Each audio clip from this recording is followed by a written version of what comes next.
अजीज, अजीज কোথায়? अजीज धीरे सूबेदार, दिमाग बेच कर आए हो क्या? चिल्ला क्यों रहे हो? चिल्लाओ मत। ওরা আজিজকে সন্দেহ করছে খালা, যে কোনো মুহূর্তে এখানে রেড করবে। ওরা সব জেনে গেছে। প্রথমেই ঘরের সব জানলা দরজা বন্ধ করে রাশিদা বাকি মেয়েদের নিজের নিজের ঘরে পাঠিয়ে দিলেন। তারপর শামসুদ্দিনের কাছে গোটা ব্যাপারটা জেনে ভারী দুশ্চিন্তায় পড়লেন। ইংরেজদের হাড়ে হাড়ে চেনেন তিনি, হঠকারিতায় কোনো কাজ করে না ওরা। রাশিদা শামসুদ্দিনকে জিজ্ঞেস করলেন, তোমার পিছু নেয়নি তো কেউ? না না না খালা, আমি ঘুরপথে এসেছি। রাশিদা কিছু একটা বলতে যাচ্ছিলেন, থেমে গেলেন। ঘোড়ার ছোটার শব্দ না? যাদের আসার কথা তারা তো। ঘোড়ার পায়ের শব্দ লড়কি মহলের ঠিক সামনে এসে থামল, আর তারপরেই শুরু হলো দরজায় অস্থির করাঘাত। আপনা থেকেই শামসুদ্দিনের হাত চলে গেল তার পিস্তলে। তাকে দরজার পাশে লুকোনোর জন্য ইশারা করে যতটা সম্ভব স্বাভাবিক গলায় রাশিদা জিজ্ঞেস করল, कौन है? ক্যাপ্টেন মরিসন, দরজা খোলো। গপ্প মিলে ঠেক, কিছু ভয়, কিছু রহস্য, কিছু হাসি, কিছু প্রেম, এই ঠেকে সবই আছে। গপ্প মিলে ঠেকের আজকের গপ্প অমৃতা কোনারের লেখা অবলম্বনে Azizun. Any digital copy of this content leading to piracy is a crime. এই গল্পের যে কোনো রকম পাইরেসির বিরুদ্ধে উপযুক্ত আইনি ব্যবস্থা নেওয়া হবে। পাইরেসি দণ্ডনীয় অপরাধ। অনুগ্রহ করে পাইরেসি করবেন না, পাইরেসি সাপোর্ট করবেন না। তাহলে শুরু করা যাক।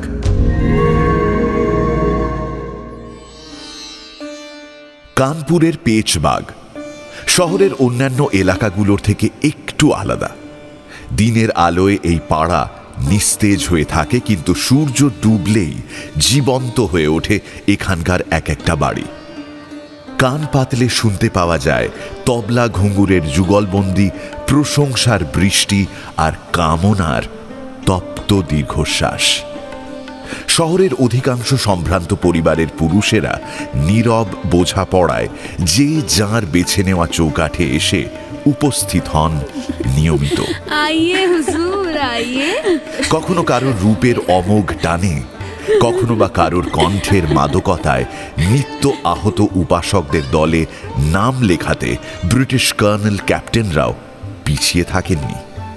তবে পেচবাগ তাঁদের সাম্রাজ্যের মধ্যে হলেও ঠিক পরাধীন নয়। কোঠার মেঝের ওপর পাতা গদিতে বিছিয়ে থাকে পুরুষতন্ত্র। পেচবাগের বেশিরভাগ ঠিকানায় শরীর নয়, পরিবেশিত হয় কেবল সঙ্গীত এবং নৃত্য। তাই বলে প্রাত্যহিক আগন্তুকদের প্রত্যেককে শিল্পানুরাগী বললে অত্যুক্তি করা হবে। অধিকাংশ পুরুষেরই মন বাঁধা পড়ে আছে কোনো না কোনো রমণীর আঁচলের গিটে। তারই টানে অথবা প্রতিযোগীদের ভয়ে তারা রোজ হাজিরা দেয় ঠিক। সন্ধে নেমে এসেছে, কোঠায় কোঠায় নিয়মিতদের ভিড়। ইতিমধ্যে তবলচিরা হাতুড়ি হাতে সুর বেঁধে নিচ্ছেন। বখুর চামেলির গন্ধে ম ম করছে গোটা পেচবাগ। আজিজুন বাইয়ের লড়কি মহলের সিঁড়িতে জোড়ায় জোড়ায় জমতে শুরু করেছে চামড়ার বুট, খাপুসা, মজরি, কোলাপুরীর কাতার। ছোট্ট মীরা অন্দরমহল থেকে লুকিয়ে লুকিয়ে আজকের মেহফিলে অতিথিদের দেখছিল। বেশিরভাগই তার চেনা মুখ। দেখল ব্রিটিশ অফিসারদের দলে আজ কর্নেল হেন্ডারসনও রয়েছেন। ক্যাপ্টেন মরিসন নিজের সুবেদারদের কাজে লাগিয়ে তাকে আপ্যায়ন করতে ব্যস্ত। এদিকে ভারতীয় সীমায় বসে আছেন শহরের ধনী ব্যবসায়ীরা। সেখান থেকেও এটা সেটা পাঠিয়ে হেন্ডারসন সাহেবকে খাতির করা হচ্ছে। মুর্শিদ মোহাম্মদ তাঁর খিদমতগারের হাতে রুহ গুলাব পাঠিয়েছেন। ঘনশ্যাম দাস তাঁর জন্য নিয়ে এসেছেন সোনার পেয়ালা, আর তার মধ্যে ঢেলে দেওয়া হচ্ছে সেট খেমচন্দের প্রিয় রয়্যাল ব্রাকলা স্কচ। এসব দেখে ভারী মজা পায় মীরা। সে জানে এই কোঠার বাইরের পৃথিবীটা এই মানুষগুলোর তীক্ষ্ণ অঙ্গুলি হেলনে ওঠে বসে, কিন্তু এই চারটে দেওয়াল এদের অহংকার, রুবাব সব খর্ব করে চাতকের মতো অপেক্ষা করতে বাধ্য করে। অপেক্ষা তার উস্তাদ আজিজুন বাইয়ের। তাই মীরার চোখে আজিজুন হল পৃথিবীর সবচেয়ে শক্তিশালী মানুষ। মনে মনে ভাবে সে নিজেও একদিন এদের দাঁড় করিয়ে রাখবে। পর্দার আড়ালে দাঁড়িয়ে মীরা মুচকি মুচকি হাসছিল। এমন সময় তার কান টেনে ধরলেন রশিদা বি। আহ লাগছে। ইয়ে লড়কি, তোকে নিষেধ করিনি এখানে আসতে। যা গিয়ে আজিজকে বল হেন্ডারসন এসেছে, আর যেন বেশি দেরি না করে। বলে রশিদা বি এগিয়ে গেলেন কর্নেল হেন্ডারসনকে সালাম জানাতে। আদাব হেন্ডারসন সাহাব, কালে আপনার কথা ভাবছিলাম। দেখো তাহলে, একবার মনে করলে আর আমি হাজির, আর লোকে বলে আমি নাকি নিষ্ঠুর। কি যে বলে। জনাব, লোকে ঠিকই বলে। এক মুহূর্তে সবার হাসি থেমে গেল। হেন্ডারসনেরও ভুরু কুঁচকে এলো। নিষ্ঠুর না হলে কি এতদিন ধরে আপনার এই মুরিদকে অপেক্ষা করাতেন? জলে গুড আছে।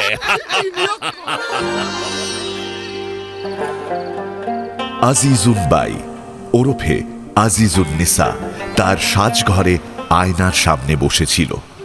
তার এক অনুরাগী ইংরেজ ব্যবসায়ী বেলজিয়াম থেকে এই আয়না এনে দিয়েছিল।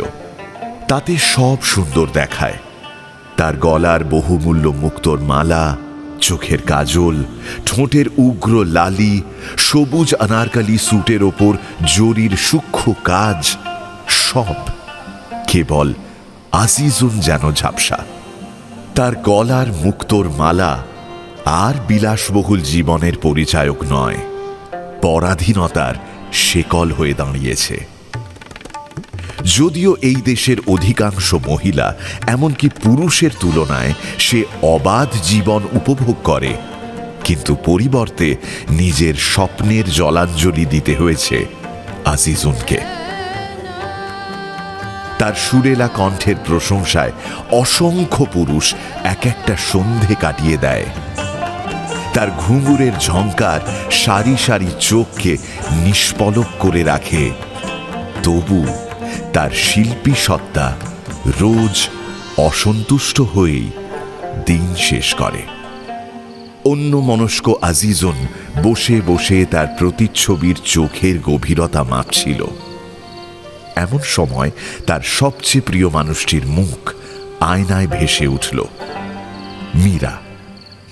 আজ কি সুন্দর লাগছে আম্মা তোমাকে। তোর কোন দিন আমাকে সুন্দর লাগে না? মীরা নাকটা টিপে ধরে বলল আজিজুন। আমার নাকটা পিচকে যাবে, ছাড়ো। তুই তো পিচকু, তোর নাকও পিচকে গেলে ক্ষতি কি? দেখি তো। ছেড়ে দাও আমাকে, ছাড়ো বলছি। আচ্ছা পিচকু রানী, যাও তুমি বাক্স দিয়া। আমার নাম পিচকু বুঝি? তোর নাম যাই হোক না কেন, তুই আমার পিচকু। দাঁড়াও দাঁড়াও, আমি বড় হয়ে যাই, তখন সবাই আমাকেও বাই বলবে, মীরা বাই। এক লহমায় চোয়াল শক্ত হয়ে এলো আজিজুনের। মীরার গালে বেশ জোরে একটা থাপ্পড় মেরে ফেলল রাগের মাথায়। মার না খেলে শান্তি হয় না, না তোর? এই কথাটা বলতে বারণ করিনি তোমাকে? তুমি করলে দোষ নয়, আমি বললেই দোষ। মীরাকে এভাবে শাসন করতে আজিজুনের ভালো লাগে না, কিন্তু তাকে যে শক্ত হতেই হয়।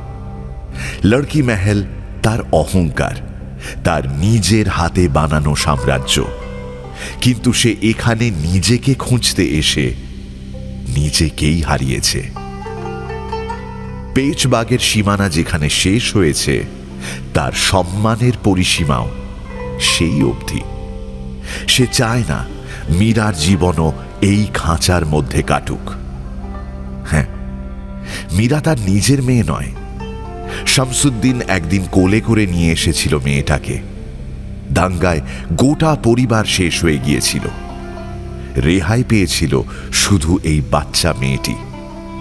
সেই মেয়ের দায়িত্ব নিতে আজিজুন পিছপা হয়নি। মীরার হাসি কান্না ঘিরেই তার জীবনকে সাজিয়ে নিয়েছে। সে শুনেছে কলকাতায় মেয়েদের জন্য স্কুল চালু হয়েছে, নিশ্চয়ই এখানেও হবে। মীরা সেখানে পড়তে যাবে, নিজের পায়ে দাঁড়াবে, নাচবে না। এদিকে মীরার স্বপ্নে বই খাতা নেই। সে হতে চায় তার আম্মার মতো। লুকিয়ে লুকিয়ে নাচ গান শেখার চেষ্টা করে। এই লড়কি মহলের বাইরের পৃথিবী নিয়ে তার কোনো কৌতূহল নেই। আর তাছাড়া সে শুনেছে বাইরে নাকি সবাই পরাধীন। কিন্তু বেচারা মেয়েটা জানে না, খাঁচা সোনার হলেও সেটা খাঁচাই। আজিজুন জানে একদিন মীরা বুঝবে তাকে, তবে ততদিন তাকে আগলে রাখা আজিজুনের দায়িত্ব। কই দেখি কোথায় লেগেছে? কেন রাগাস বলতো আমাকে, শোনা? মীরা খুব অভিমানী মেয়ে। যে তাকে কষ্ট দিয়েছে সেই মানুষের অন্তত কোনো অধিকার নেই তার মাথায় হাত বোলানোর। এক ঝটকায় আজিজুনের হাত ছাড়িয়ে মুখ ঘুরিয়ে নিল মীরা। কান্না মুছে বেরিয়ে যেতে যেতে বলল, রাশিদা খালা বলেছে তাড়াতাড়ি করতে, হেন্ডারসন এসেছে।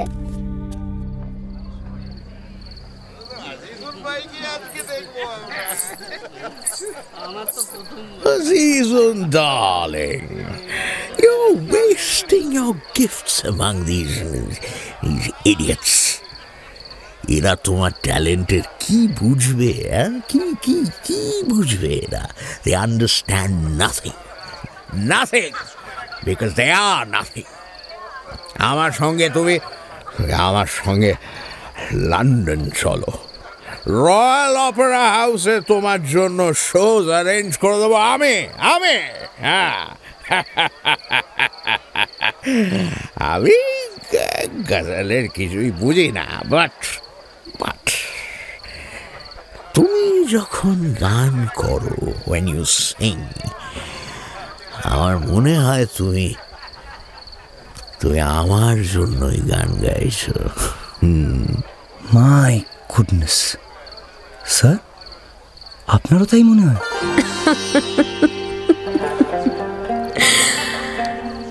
শুক্রিয়া কার্নেল সাহেব। তবে খুব সাবধান আজিজুন, মিসেস হেন্ডারসন এই কথা জানতে পারলে কিন্তু তোমার ফাঁসি নিশ্চিত। হ্যাঁ স্যার। কথাটা যে নেহাত স্কচের ঠেলায় মরিসনের জিভ ফসকে বেরিয়ে যায়নি সেটা কর্নেল হেন্ডারসন ঠিকই বুঝেছেন। সে আজিজুনকে নয়, কর্নেলকেই সাবধান করল। বিরক্ত হলেন হেন্ডারসন।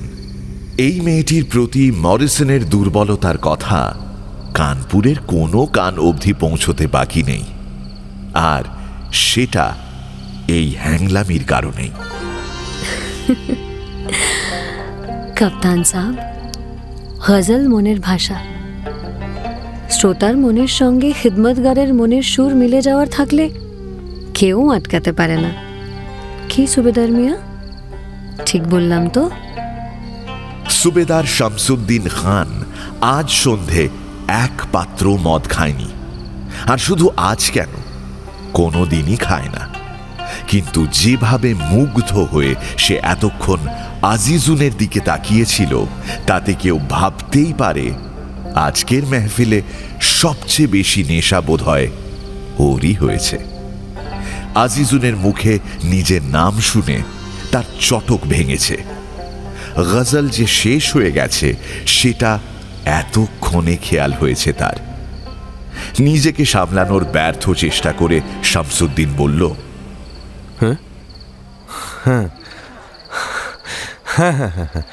ঠিক ঠিক ঠিক ঠিক ঠিক।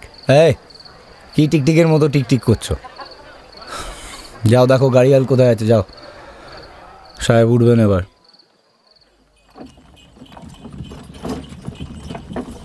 Anything wrong sir?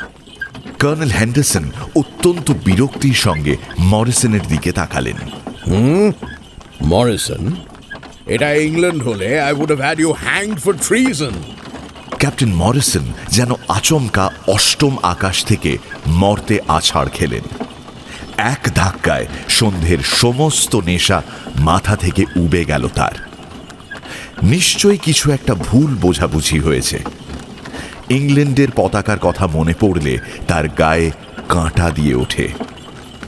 দেশদ্রোহের চেয়ে নোংরা কিছু হতে পারে বলে মনে করে না সে। আর তাকেই কিনা এই কথা শুনতে হলো। কর্নেল, হোয়াটস রং? আমি কিছুই বুঝতে পারছি না, আপনি এরকম বলছেন কেন? তুমি কি ভেবেছিলে? হ্যাঁ, চারিদিকে রেবেলরা মিটিংস করছে, অ্যাটাকস প্ল্যান করছে, আর আমি সেসব ভুলে গিয়ে এতদিন পর আজ লড়কি মহলে তোমার প্রেশাস আজিজুনের মুখ দেখতে গিয়েছিলাম। No sir, I thought. You thought? Morrison পেজবাগ রেবেল সৈনিকদের ডেরাতে পরিণত হয়েছে, আর পেজবাগে যে কোনো কিছুই আজিজুন ভাইয়ের পারমিশন ছাড়া হতে পারে না, সেটা নিশ্চয়ই তোমাকে আলাদা করে বলে দেবার প্রয়োজন নেই আমার। আমাদের ডিটেকটিভস গত 1 মাস থেকে আজিজুনকে আর লড়কি মহলকে ট্র্যাক করছে। আজও ছদ্মবেশে ছিল আমাদের একজন গুপ্তচর, কিন্তু তোমার চোখে সেসব ধরা পড়েছে কি? তুমি তো আজিজুনের ভজন গাইতেই মগ্ন। ইডিয়েট। কর্নেল, আমি পেজবাগের রেগুলার আসা যাওয়া করি। And sir, I know this people. এরা নিজেদের নিয়েই থাকে, আর আজিজুন এরকম কোনো খবর পেলে আমাকে ঠিকই জানাতো। Sir, I beg your pardon, but কোথাও একটা ভুল হচ্ছে। মরিসনের ঔদ্ধত্যে অবাক হয়ে কর্নেল হ্যান্ডারসনের ভুরু জোড়া স্বস্থানে বজায় থাকতে পারল না। So what are you trying to say? Are you implying that I'm an idiot, Morrison? No sir, that is not what I meant. আমি আপনাকে অফেন্ড করতে চাইনি, আই এম সরি, কিন্তু স্যার, আমি নিশ্চিত আপনাকে কেউ ভুল খবর দিয়েছে। Very well. You have 1 week to prove it. 1 সপ্তাহ পর রিপোর্ট সাবমিট করবে, তারপর কথা হবে এই নিয়ে।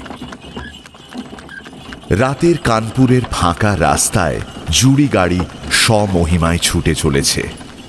গাড়িয়ালের পাশে বসে অস্থির শামসুদ্দিন 2 ইংরেজ সাহেবদের কথা শোনার চেষ্টা করছিল, কিন্তু ঘোড়া দুটির খুঁড়ের আওয়াজ আর গাড়ির কাঁপুনিতে পরিষ্কার করে বুঝতে পারছিল না। তবে আজিজুন আর রেবেল এই দুটো শব্দ সে শুনতে পেয়েছে। এখন তার হৃৎস্পন্দনের গতি ঘোড়াদের পায়ের চেয়েও দ্রুত হওয়ার কারণ সেটাই। আজিজুন যে তার মতো বিদ্রোহী সৈনিকদের প্রথম থেকেই সাহায্য করছে, এই খবরটা কি ব্রিটিশ সরকার জানতে পেরেছে? জানতে পারলে তাকে এখনো গ্রেপ্তার করেনি কেন? মাথার ভারী উর্দি পাগড়িটার ওজন ঘামে দ্বিগুণ হয়ে এসেছে শামসুদ্দিনের। কর্নেল হ্যান্ডারসন আর ক্যাপ্টেন মরিসনকে ক্যান্টনমেন্টের গেটে নামিয়ে গাড়িয়াল আর শামসুদ্দিন ছুটি পেল। স্টাফ কোয়ার্টারে নিজের ঘরে ফিরে এসে সঙ্গে সঙ্গে উর্দি ছেড়ে একটা সাধারণ জামা গলিয়ে নিল শামসুদ্দিন। মুখেও জড়িয়ে নিল একটা গামছা। তারপর আবার পা টিপে টিপে বেরিয়ে পেচবাগের রাস্তা ধরল। ঘড়ির কাঁটা একের ঘর ছুঁই ছুঁই। লড়কি মহলে দিনের শেষে সাফ সাফাইয়ের কাজ চলছে। গালিচারা মেঝে ছেড়ে দেওয়ালের এক কোণে গলাগলি করে দাঁড়িয়ে। ঝাড়বাতির শেষ দুটো মোমবাতি এখনো অন্ধকারের সঙ্গে লড়াই চালিয়ে যাচ্ছে। মদের আতরের গন্ধ এখনো পুরোপুরি মিলিয়ে যায়নি। রাশিদা মেহেলের মেয়েদের সঙ্গে হাতে হাতে সব গুছিয়ে নিচ্ছিলেন। এমন সময় পেছনের চোরা দরজা দিয়ে হন্তদন্ত হয়ে বাড়ির অন্দরমহলে ঢুকল শামসুদ্দিন। আজিজ, আজিজ কোথায়? আজিজ! ওরা আজিজকে সন্দেহ করছে খালা, যে কোনো মুহূর্তে এখানে রেড করবে। ওরা সব জেনে গেছে। প্রথমেই ঘরের সব দরজা জানলা বন্ধ করে রাশিদা বাকি মেয়েদের নিজের নিজের ঘরে পাঠিয়ে দিলেন। তারপর শামসুদ্দিনের কাছে গোটা ব্যাপারটা জেনে গম্ভীর মুখে কিছুক্ষণ থম মেরে বসে রইলেন। ইংরেজদের তিনি হাড়ে হাড়ে চেনেন, আর হেন্ডারসন অত্যন্ত ধূর্ত লোক। হঠকারিতায় কোনো কাজ ওরা করবে না। খুব সাবধানে এগোতে হবে, হ্যাঁ এগোতেই হবে। পিছিয়ে যাওয়ার কোনো প্রশ্নই ওঠে না। তোমার পিছু নেয়নি তো কেউ? না না না খালা, আমি ঘুরপথে এসেছি। খালা, নিশ্চয়ই আমাদের দলের কেউ ওদের খবর দিয়েছে, না হলে। বাজে কথা বলো না সুবেদার। কি বলতে চাও? লড়কি মহলের কেউ? কথাটা বলতে বলতে রশিদা থেমে গেলেন। ঘোড়ার ছোটার শব্দ না? যাদের আসার কথা তারা তো। ঘোড়ার পায়ের শব্দ লড়কি মহলের ঠিক সামনে এসে থামল, আর তারপরেই শুরু হলো দরজায় অস্থির করাঘাত। আপনা থেকেই শামসুদ্দিনের হাত চলে গেল তার পিস্তলে। মুখের কাপড়টাও আবার জড়িয়ে নিল সে। তাকে দরজার পাশে লুকোনোর জন্য ইশারা করে যতটা সম্ভব স্বাভাবিক গলায় রশিদা জিজ্ঞেস করল, কোন হ্যাঁ? ক্যাপ্টেন মরিসন, দরজা খোলো। এরপর রশিদা যেটা করলেন সেটা অভিনয়ের ইতিহাসে লিখে রাখার মতো। দরজার পাল্লা খুলেই ক্যাপ্টেন মরিসনের গায়ের ওপর ঝাঁপিয়ে পড়লেন। বাজান কাপ্তান সাহেব। মুহূর্তের ব্যবধানে শামসুদ্দিনের মাথার মধ্যে এক ঝাঁক প্রশ্ন কিলবিল করতে শুরু করল। তাহলে কি রশিদাই? স্নায়ুর ওপর মরিসনের নিয়ন্ত্রণ প্রশংসনীয়।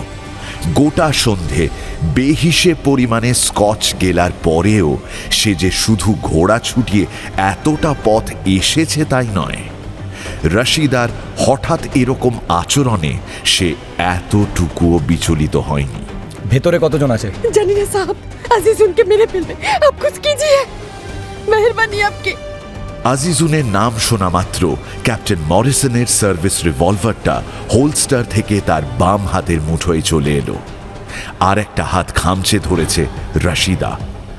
নখের ধারে সাদা চামড়ার উপর জমা হয়েছে কয়েক ফোঁটা রক্ত। কারো হাতে বন্দুক ছিল? पता नहीं सका। ওয়ান মোমেন্ট, আপনি বেরিয়ে এলেন কি করে? मैं डर के छुप गई थी साहब। खुदा की वास्ते अजीज उनको बचाइए, नहीं तो मुझे पिस्तौल दीजिए। ইটস ওকে, আপনি এখানেই থাকুন। তারপর সতর্ক পায়ে বাড়ির ভেতর ঢুকল মরিসন। লড়কি মহলে সে যে শুধু নিয়মিত আসে তাই নয়, দোতলায় আজিজুনের ঘরেও সে গিয়েছে কয়েকবার। স্বভাবতই চারিদিক অন্ধকার হলেও সহজেই এগিয়ে যাচ্ছিল মরিসন। দম বন্ধ করে একবার কান পেতে শোনার চেষ্টা করল অস্বাভাবিক কোনো আওয়াজ আসছে কিনা। তারপর যেই সিঁড়িতে পা দিয়েছে অমনি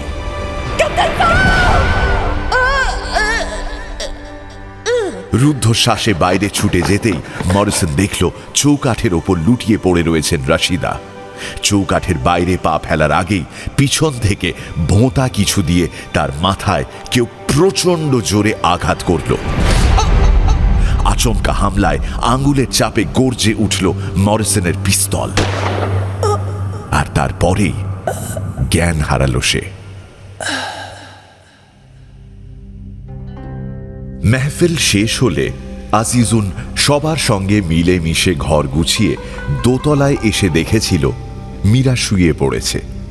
সেই যে তখন রাগ করে চলে গেল, তখন থেকেই লুকিয়ে লুকিয়ে থেকেছে মীরা।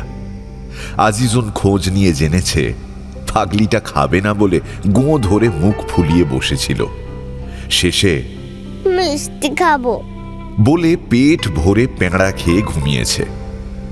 মীরার ঘুমন্ত মুখের দিকে কিছুক্ষণ চেয়ে থাকতেই সারা দিনের ক্লান্তি ধুয়ে মুছে যায় আজিজুনের। হাসি মুখে চুলের বাঁধন হালকা করতে করতে নিজের ঘরে চলে আসে সে।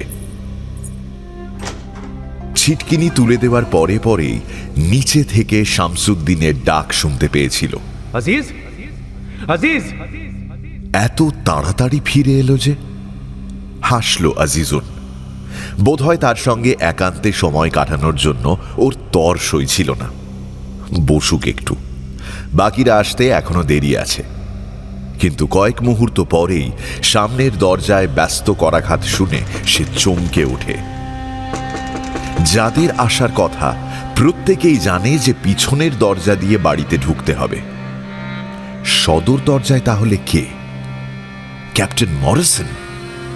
এই যে সমূহ বিপদ!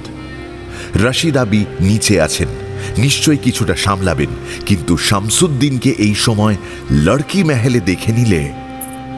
আজিজুন অস্থির পায়ে এগিয়ে গেল অন্ধকার সিঁড়ির দিকে, আর তখনই রাশিদা আর মরিসনের কথোপকথন তার কানে আসে।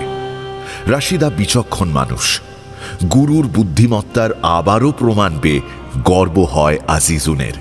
সে বুঝতে পারে তার এখন দোতলায় থাকাই শ্রেয়। কিন্তু একটু পরেই রাশিদার চিৎকার আর কয়েক সেকেন্ডের অন্তরে গুলির আওয়াজ শুনে ছুটে নিচে নেমে আসে আজিজুন। দেখে মরিসন মেঝের ওপর উপুড় হয়ে পড়ে আছে। দরজার কাছে শামসুদ্দিনের কোলে মাথা রেখে শুয়ে আছে রশিদ আবি। ছুটে গেল আজিজুন সেই দিকে। মেঝে জুড়ে কালো গাঢ় তরল জাতীয় কিছু একটা পড়েছিল। পা পিছলে হুমড়ি খেয়ে পড়ল। আজিজ, খালা। আজিজুনের বুকের ভেতরটা কাঁপতে কাঁপতে যেন চুপসে যাচ্ছে। রশিদার পেটের এক জায়গায় নিজের হাতটা চেপে ধরে শামসুদ্দিন তাকে ডেকে যাচ্ছে। আজিজুন বুঝতে পারছে সবকিছুই, কিন্তু হঠাৎই যেন কোনো ঘোরের মধ্যে ডুবে গিয়েছে। জীবনে রক্ত আজিজুন কম দেখেনি। তাজা রক্ত, শুকনো রক্ত, গরিব রক্ত, আমির রক্ত, বেপরোয়া রক্ত, আতঙ্কিত রক্ত। তবু রশিদার ঠোঁটের কষবে রক্তের যে সরু দাগ নেমে এসেছে, সেরকমটা তো আগে কখনো দেখেনি। রশিদার ঠোঁটে এই দাগ সব সময় লেগে থাকে। এটা পানের দাগ নয় তো? না, রক্তেরই দাগ। সেই অবস্থাতেই রক্তমাখা হাতটা রশিদা তার দিকে বাড়িয়ে দিলে আজিজুনের মনে হলো সে জীবনে এই প্রথম রক্ত ছুঁল। গলা বেয়ে বিষম খাওয়ার মতো কান্না বেরিয়ে এলো তার। কত রক্ত রশিদ আবি? আজিজ, হ্যাঁ খালা, আমি আজিজ। বলো, কি করব আমরা এবার? কি করব? চুপ চুপ করো তুমি। রশিদ আবি, রশিদ আবি কি বলছিলে? বলো বলো, আমি এইখানেই আছি। বেটা, জি খালা, হাকিম সাহেব আসছেন তো? কিচ্ছু হবে না তোমার, কিচ্ছু হবে না। হ্যাঁ। যন্ত্রণার মধ্যেও এক চিলতে হাসি দেখা গেল রশিদার মুখে। মৃত্যুর চৌকাঠে পৌঁছে ফেলে আসা জীবনকে পিছন ফিরে শেষবারের মতো দেখে সন্তুষ্টির হাসি। কিছু একটা বলার চেষ্টা করছেন তিনি। আজিজুন আরো একটু ঝুঁকে এলো তার মুখের কাছে। কিন্তু খালা। তার গালে একটা হাত রেখে রশিদা কি যেন বলতে চাইলেন, কিন্তু পারলেন না। তার আগেই চোখ দুটো শান্ত হয়ে এলো। শামসুদ্দিন উঠে দাঁড়িয়েছে। এক্ষুনি হাকিম সাহেবকে নিয়ে আসতে হবে। তবে সে বেরিয়ে যাওয়ার আগে আজিজুন তাকে হাত দেখিয়ে থামতে বলল। এখন সময় নষ্ট করা যাবে না আজিজ, আমি হাকিম সাহেবকে ডেকে নিয়ে আসছি। আর হাকিম সাহেবকে ডেকে লাভ নেই, খালা চলে গেছেন। কি বলছো আজিজ? তাই হতে পারে নাকি? এই তো খালা কথা বলছিলেন। রশিদার নিষ্প্রাণ মুখের দিকে চোখ পড়তেই তার কথা থেমে গেল, আর মুহূর্তেই মাথার মধ্যে আগুন জ্বলে উঠল। কোমর থেকে নিজের দেশি পিস্তলটা বের করে সোজা তাক করল অজ্ঞান হয়ে পড়ে থাকা মরিসনের দিকে। এই হারামজাদার গুলিতে খালা মর শালা তুইও। শামসুদ্দিন ট্রিগার টেপার আগেই আজিজুন উঠে দাঁড়িয়ে বন্দুকটা ছিনিয়ে নিল তার হাত থেকে। কি করছোটা কি আজিজ? লেগে যাবে তোমার। আর তারপরে বন্দুকের নলটা ছাদের দিকে ঘুরিয়ে ফায়ার করলো। ফেরত দাও বন্দুক, ফেরত দাও। এই ফিরিঙ্গিদের দল আমাদের আরশোলার মতো যখন খুশি মারবে আর পার পেয়ে যাবে। আর নয়, আর নয়, খালা আমাকে বাঁচানোর জন্য। আমার থেকে বেশি কষ্ট হচ্ছে না তোমার? রশিদা খালা ছাড়া আমার এই পৃথিবীতে কেউ ছিল না শামসুদ্দিন। আজ আমার মাথার উপর থেকে ছাদ সরে গেল। আজ আমি অনাথ হলাম। কিন্তু খালার মৃত্যুর প্রতিশোধ এত সস্তা হতে পারে না। আমাদের লড়াই চালিয়ে যেতে হবে, এটাই চেয়েছে খালা। লড়াই তো ইংরেজ সরকারের বিরুদ্ধেই। ওদের ক্যাপ্টেনের লাশ কানপুরের রাজপথে ঝুলিয়ে রেখে আসবো আমি। আর তাতে কী লাভ হবে? ওদের পাহারা আরও বাড়বে, আরও অত্যাচার করবে ওরা। তোমার আমার থেকে দুর্বল মানুষকে সেই জুলুম হজম করতে হবে। তাহলে কি চাইছো তুমি? কি করি আমি এখন? যা করার আমি করব। মরিসনের জ্ঞান ফেরার আগে তুমি এখান থেকে পালাও। আর যাওয়ার সময় হাকিম সাহেবকে খবর দিয়ে যেও যেন এক্ষুনি এখানে আসেন। আমি তো কিছুই বুঝতে পারছি না আজিজ। তোমাকে এখানে একা ফেলে রেখে আমি চলে যাব? আর প্রশ্ন করো না সুবেদার, এখন সময় নেই, পরে সব বুঝতে পারবে। তুমি এখন যাও। শামসুদ্দিন চোখ বন্ধ করে এক মুহূর্ত দাঁড়িয়ে থাকল, তারপর রাশিদার দিকে তাকিয়ে একটা দীর্ঘশ্বাস ফেলে বেরিয়ে গেল।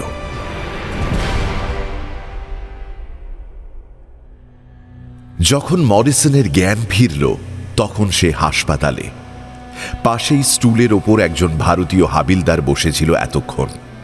ক্যাপ্টেনের জ্ঞান ফিরেছে বুঝতে পেরে অপরাধীর মতো চট করে উঠে দাঁড়ালো। মরিসন হাতের ইশারায় তাকে বসতে বললেও সে আর বসল না। ততক্ষণে নার্স স্টেশনে খবর চলে এসেছে। পড়িমড়ি করে 3 জন নার্স উদ্বিগ্ন মুখে তার সামনে এসে দাঁড়ালো। একটু পরেই ডক্টর ব্লেয়ার এসে পড়লে তারা যেভাবে ভয়ে সরে দাঁড়ালো, বোঝা যায় বয়স্ক ডাক্তারবাবু বেশ রাশভারী। Do you feel any pain, Captain? No, sir. I'm all right. Well, you're lucky to be alive, son. You had lost a lot of blood, but that Hakim did a good job of patching you up. বলে মরিসনের চোখে টর্চের আলো ফেলে পরীক্ষা করতে লাগলেন doctor Blair. Morrison কিছুই বুঝতে পারছিল না। জ্ঞান ফেরার পর থেকেই আজিজুনের খবর পাওয়ার জন্য সে ছটফট করছে। কাল রাতে ঠিক কি ঘটল কিছুই ভালো করে মনে পড়ছে না তার। মরিসন জিজ্ঞেস করল, Sir, if I may, how was I brought here and why? I am your doctor, Captain, not your Subedar. Eat your food, take your meds, and rest. You should be fit to leave tomorrow.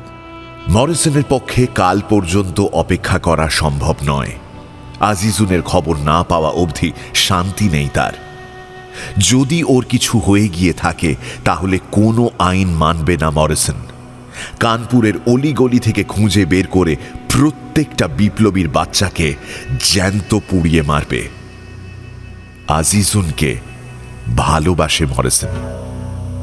আকারে ইঙ্গিতে বহুবার বোঝানোর চেষ্টা করেছে, কিন্তু উল্টো দিক থেকে ছলনাময়ী হাসি ছাড়া আর কোনো উত্তর পায়নি। অবশ্য আজিজুনকে পছন্দ করে এমন পুরুষের অভাব নেই এ দেশে। তার মধ্যে থেকে আজিজুন তাকে আলাদা করে দেখতে পায় কি? এই হাসপাতালকে জেলখানার মতো মনে হচ্ছে তার এখন।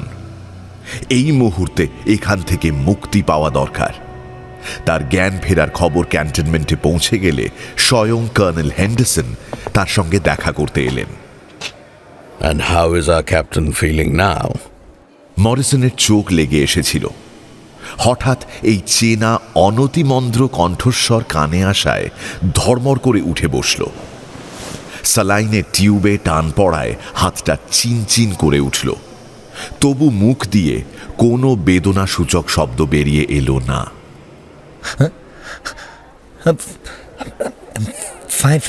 Fine, sir. Absolutely all right.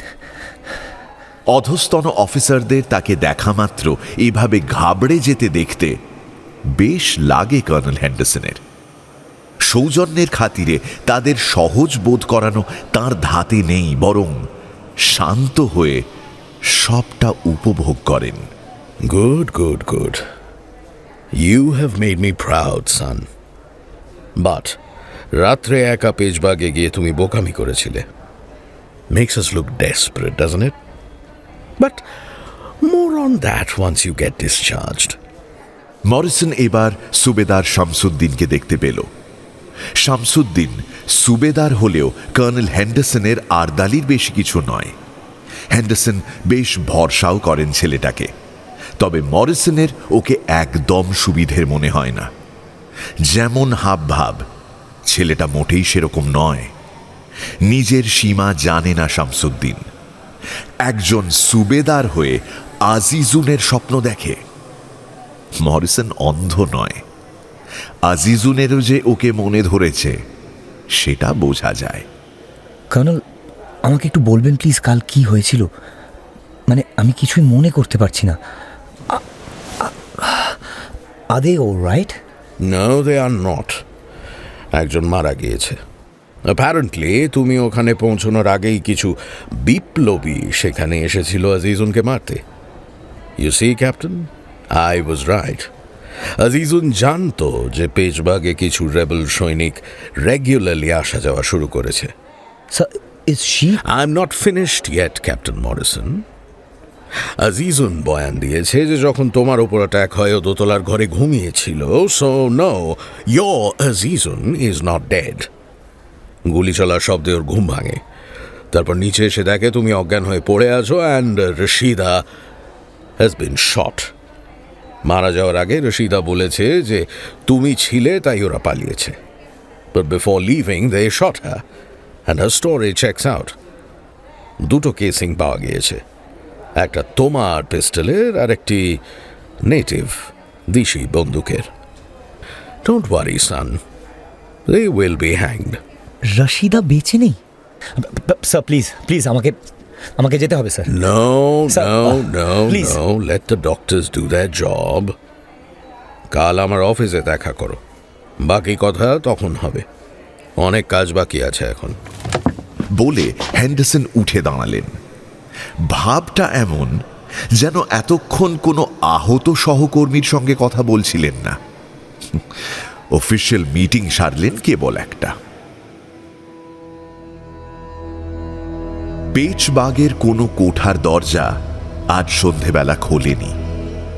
এক নিমেষে অনাথ হয়ে গিয়েছে পেচবাগের প্রত্যেকটা মানুষ। একটা লোহার টুকরোর এত ক্ষমতা! রশিদা বীর জুলুসের পিছন পিছন কবরস্থানের সীমা পর্যন্ত গিয়েছিল সবাই। আর একবার দেখতে যাওয়ার ইচ্ছে নিয়েই তাদের ফিরতে হয়েছে। মাটি দেওয়ার অধিকার নেই মহিলাদের। অদ্ভুত নিয়ম দুনিয়ার। যে মায়ের যোনি মানুষকে পৃথিবীর আলোয় নিয়ে আসে, অন্ধকারে লুটিয়ে যাওয়ার পর তাকে শেষবারের মতো দেখার অধিকার সেই মায়ের পর্যন্ত নেই। রশিদা বীর যারা সত্যিকারের আপন, যাদের জন্য নিজের পরিবারকে পর্যন্ত ছেড়ে চিরটা কাল প্রাণপাত করলেন, তারা বিদায়কালে এক মুঠো মাটিও দিতে পারল না তাকে।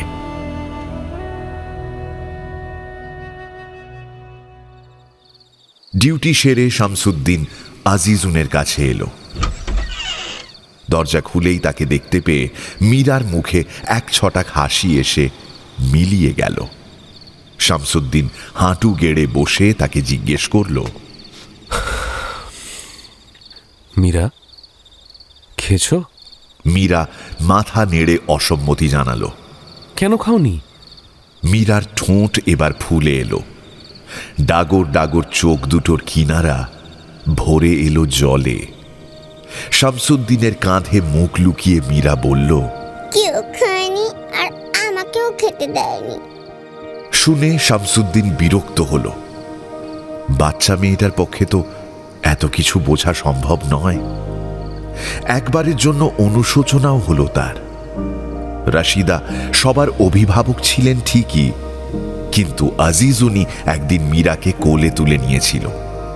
মেয়েটা ওকে আম্মা বলে ডাকে, আর মেয়েটাও দিন দিন এত অভিমানী হচ্ছে, খিদে পেলেও কারোর কাছে খাবার চাইবে না। রান্নাঘরে গিয়ে বুঝলো এ বাড়ির উনুনে আজ আগুন পড়েনি।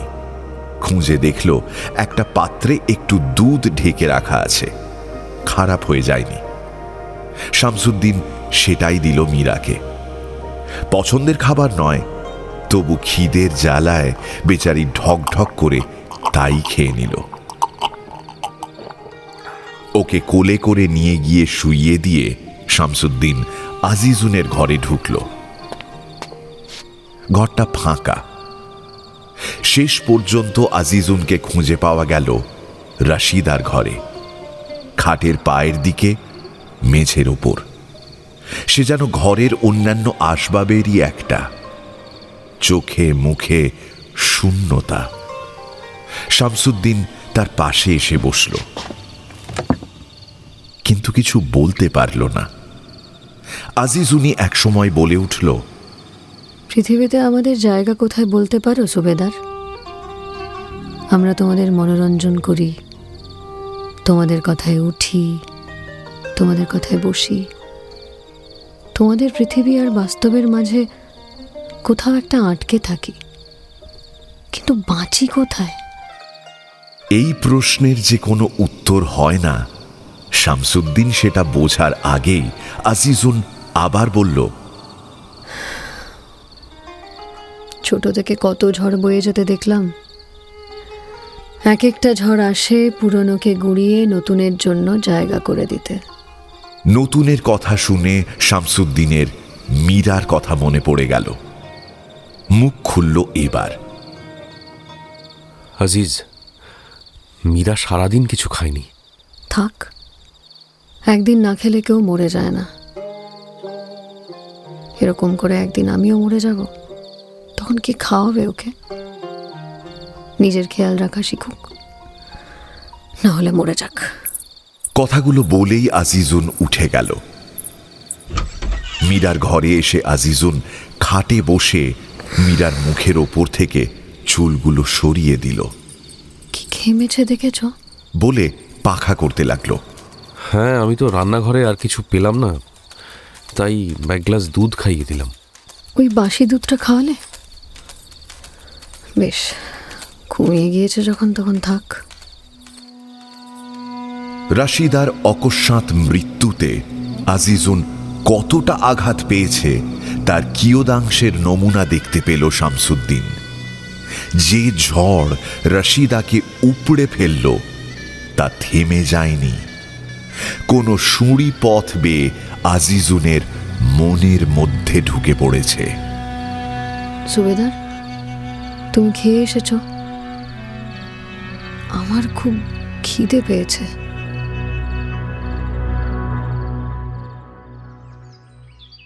হাসপাতাল থেকে বেরিয়েই মরিসন পেচবাগ যেত, কিন্তু গেটের সামনেই সরকারি জুড়ি গাড়ি নিয়ে তার জন্য অপেক্ষা করছিল শামসুদ্দিন।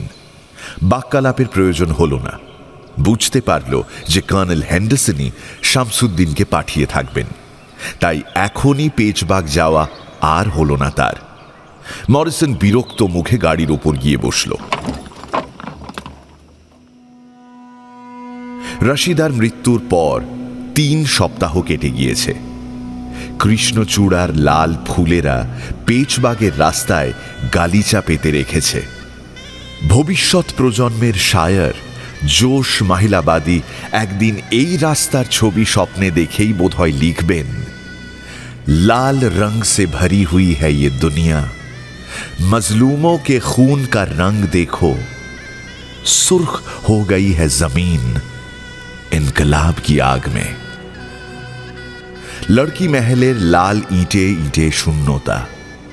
যে বারান্দাগুলো কখনো রাশিদার প্রাণ খোলা হাসির, কখনো বা স্নেহ বিজড়িত শাসনের আওয়াজে গমগম করত, আজ সেখানে শুধুই আজিজুনের দৃঢ় সংকল্পের প্রতিধ্বনি।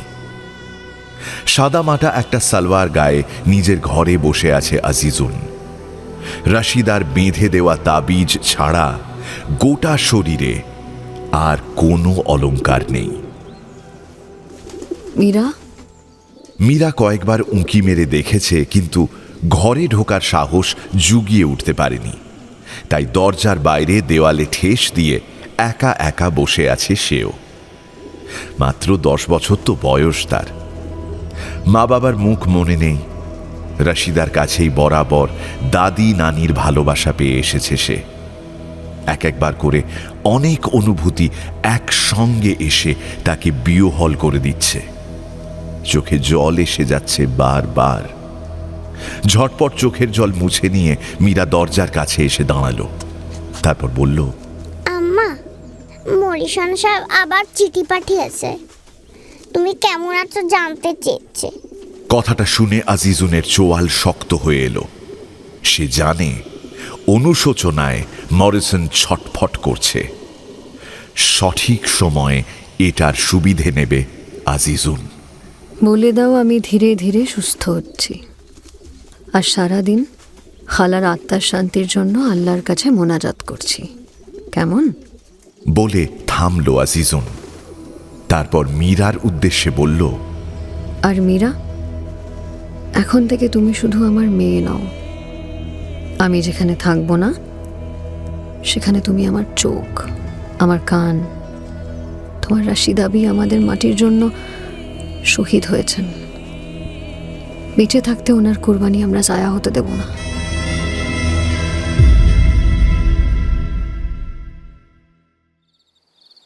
সন্ধ্যের পর বিপ্লবীদের বৈঠক হওয়ার কথা ছিল।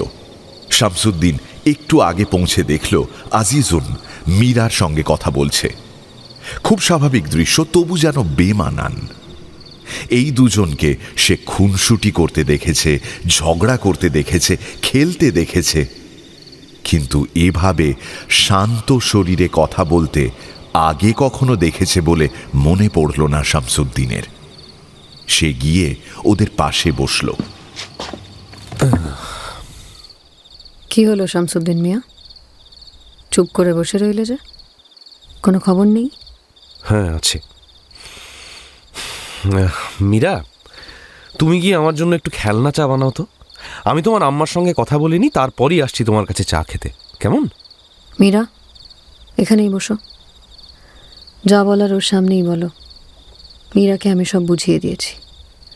এবার থেকে মীরাও আমাদের দলে থাকবে। তুমি কিন্তু এবার বাড়াবাড়ি শুরু করেছো। মীরার এসবের মধ্যে থেকে কি কাজ? ওর কতই বা বয়স? ওর বয়সে আমি বাড়ি থেকে পালিয়ে এসেছিলাম। খালা না থাকলে, কাল আমি না থাকলে ওকে একাই বাঁচতে হবে। শিখতে দাও এখন থেকে।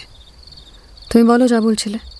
কিছুক্ষণ চুপ করে থেকে নিজের মনেই আজিজুনের সঙ্গে তর্ক চালালো শামসুদ্দিন। শেষ পর্যন্ত হার স্বীকার করতে বাধ্য হলো। ওরা বড় কিছু একটা ছক করছে। শুনছি আমাদের জব্দ করতে নতুন ক্যান্টনমেন্ট হবে, সাপ্লাই রুটও পাল্টে যাবে। হ্যাঁ, তাতে সমস্যাটা কোথায়? আমরা নতুন জায়গায় হামলা করব। আরে ওটাই তো সমস্যা। গোড়া পায়রাগুলো সব কটা খুব সাবধানে ঘোরাফেরা করছে, নাগালি পাচ্ছি না। কোনো ভারতীয়কেই আর ভরসা করছে না, পারলে মনেও তালা মেরে রাখে। আজিজুন উঠে দাঁড়ালো, তার চোখ চৌকাঠের দিকে। মনের তালা ভাঙতে হবে তাহলে। খালার মৃত্যু নিয়ে মরিসন অনুতপ্ত হয়ে আছে। ওর বিবেকের বিষকেই কাজে লাগাতে হবে আমাদের। হেন্ডারসন নিশ্চয়ই এখন ওকে চরম ভরসা করে। খুব ঝুঁকি নেওয়া হয়ে যাচ্ছে না কি আজিজ? ব্রিটিশারদের একজনও জানতে পারলে কিন্তু। কি জানতে পারবে? আজিজুন বাই যে 1 মাস হতে চলল কারো সামনে আসেনি, সেই আজিজুন বাই বিপ্লবীদেরই গোপনে সাহায্য করেছে যারা তার মায়ের মতো রশিদাবিকে খুন করে পালিয়ে গিয়েছে। আর জেনে বিশ্বাস করবে? নিয়ন্ত্রিত পরিমিত ক্রোধোন্মত্ততায় আজিজুনের চোখ দুটো জ্বলে উঠল। রশিদা খালার রক্ত প্রতিশোধ চায় শামসুদ্দিন। তুমি শুনতে পাচ্ছ না? আর ওই রক্তে মেশা আমার দেশের মাটি যদি আমার বলিদান দাবি করে, তো আমি তাকেও নিরাশ করব না।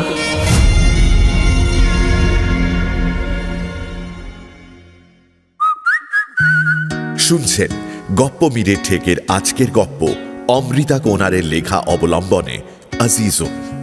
এখনো যদি ঠেকে সাবস্ক্রাইব না করে থাকেন তাহলে কিন্তু ঠকবেন। Subscribe to my official channel আর বেল আইকনটি প্রেস করতে ভুলবেন না। তাহলে বাকিটা শোনা যাক। মরিসন 1 মাস পর এই প্রথম লড়কি মহল এসেছে। কোঠার পরিবেশ আর আগের মতো নেই। মেয়েরা আর আগের মতো আগন্তুকের উপস্থিতি অগ্রাহ্য করে না, ফিস ফিস করে কথা বলে। উল্টো দিকেও যে বসে আছে সে প্রাণবন্ত আজিজুনের ছায়া মাত্র। আজিজুনই কথা পারল। হেসে ভালোই করেছেন কাপ্তান সাহেব, আপনাকে ভালো করে শুক্রিয়া আদা করাই হয়নি। সেদিন আপনি না থাকলে। আজিজুনের নিঃশ্বাস ঘন হয়ে এলো, গলাটাও কেঁপে এলো। মরিসনের মনে হলো এই কম্পনের কারণ শুধুই শোক। প্লিজ আজিজুন, নিজেকে আর কষ্ট দিও না, আর এসব বলে আমাকে দয়া করে আর ছোট করো না। রশিদাকেও যদি বাঁচাতে পারতাম ওই ওই বাস্টার্ডদের হাত থেকে। আজিজুন চোখে রুমাল ছোঁয়ালো। জানেন, খালা আপনার খুব নাম করতেন, বলতেন আপনি অন্য ব্রিটিশদের মতো নন, আপনার মনটা খুব ভালো। মাফ করবেন হুজুর, বেশি বলে ফেললাম। ব্রিটিশ সরকারের কেউ খারাপ নন, কেউ না, কেউ না। আজিজুন, আগেও বলেছি আমার সামনে এরকম ফর্মালিটি করার প্রয়োজন নেই তোমার। সবাই সমান হয় না, সমান নয়, আমি জানি। আর আমিও খুব সাধারণ একজন মানুষ, শুধু নিজের কাজটা চেষ্টা করি অনেস্টলি করার। শুক্রিয়া কাপ্তান সাহেব। যদি অভয় দেন তাহলে একটা কথা বলি। আজিজুন প্লিজ, এভাবে বলে আমাকে আর এম্বারেস করো না। হুজুর, খালা খুব দুশ্চিন্তা করতেন কর্নেল সাহেবকে নিয়ে।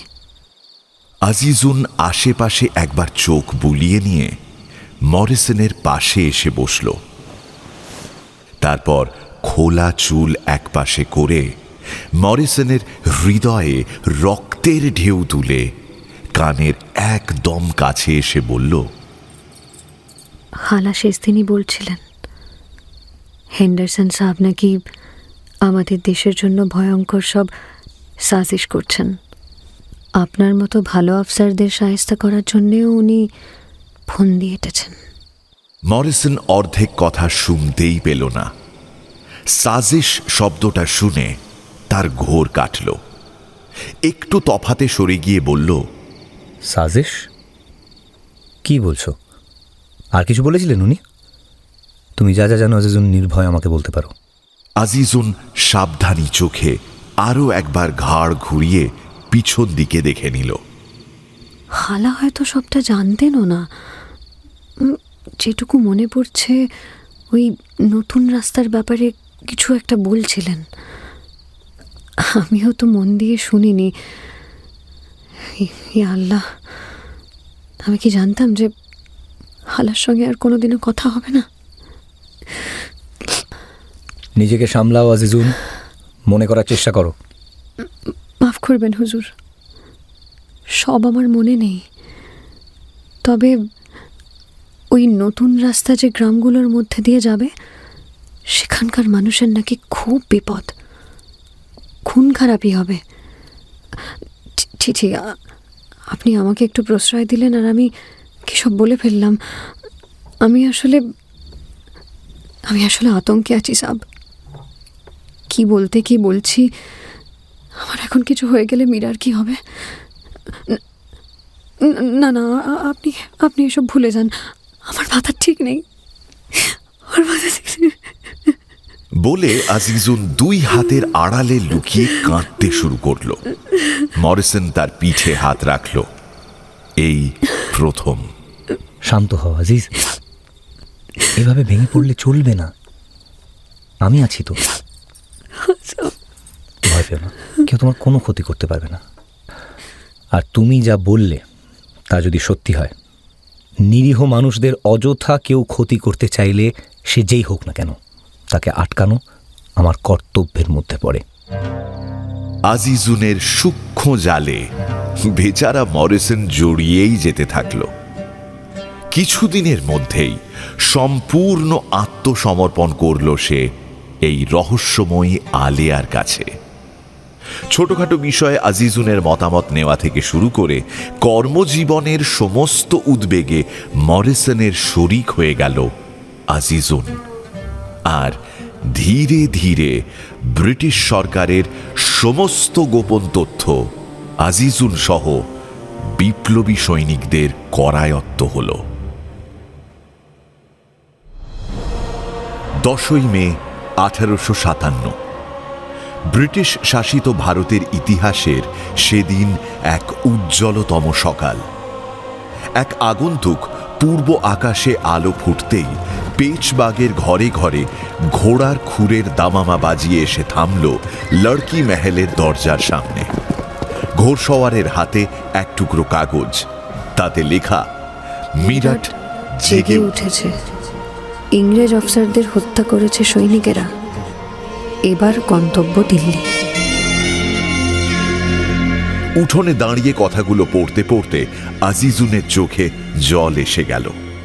হাত জুড়ে একটা কাঁপুনি ছড়িয়ে পড়ল সারা শরীরে। তাকে ঘিরে দাঁড়িয়ে থাকা মেয়েদের মধ্যেও চাপা উত্তেজনা। এবার গন্তব্য দিল্লি। দিল্লি? আমি দিল্লি যাব এখান থেকে? 1 ঘন্টা পর হন্তদন্ত হয়ে ছুটে এলো শামসুদ্দিন। মুখ উত্তেজনায়, আতঙ্কে রক্তবর্ণ, ইউনিফর্ম ছিন্ন বিচ্ছিন্ন। আজিজ, আজিজ, বিপ্লবীরা সব জায়গায় বিদ্রোহ করছে। বরেলি, লখনউ, ঝাঁসি, গোটা দেশ থেকে লড়াইয়ের খবর আসছে। আর কানপুর? কাল নানা সাহেব উপদেশ দিয়েছেন, কাল আমরা সব দিক দিয়ে একসঙ্গে ক্যান্টনমেন্টে হামলা করব। আজিজুনের চোখে জমে থাকা জল এবার মুক্তি পেল। চোখ বন্ধ হয়ে এলো। রাশিদার হাসি মুখ ফুটে উঠল তার মনে। তাহলে আজ রাতে আমরা শহীদদের রক্তের বদলার শপথ নেব। তৈরি হতে বলো সবাইকে, কেউ যেন কাল বাদ না যায়। এই লড়াই শুধু হালার মৃত্যুর প্রতিশোধের জন্য নয় শামসুদ্দিন, ভারত মায়ের শেষ ভরসা আমরাই। এরপর 3 সপ্তাহ পেরিয়ে গিয়েছে। বিপ্লবী সৈনিকের দল ব্রিটিশ ক্যান্টনমেন্টকে ঘিরে রেখেছে চারিদিক থেকে। আজিজুন আর পেচবাগের বাই নেই, সেও নেমে পড়েছে লড়াইয়ে। সেনার ছাউনিতে দিন রাত খেটে চলেছে সে। আহতদের সেবা করছে, খাবার সহ অন্যান্য প্রয়োজনীয় জিনিসের যোগান দিচ্ছে।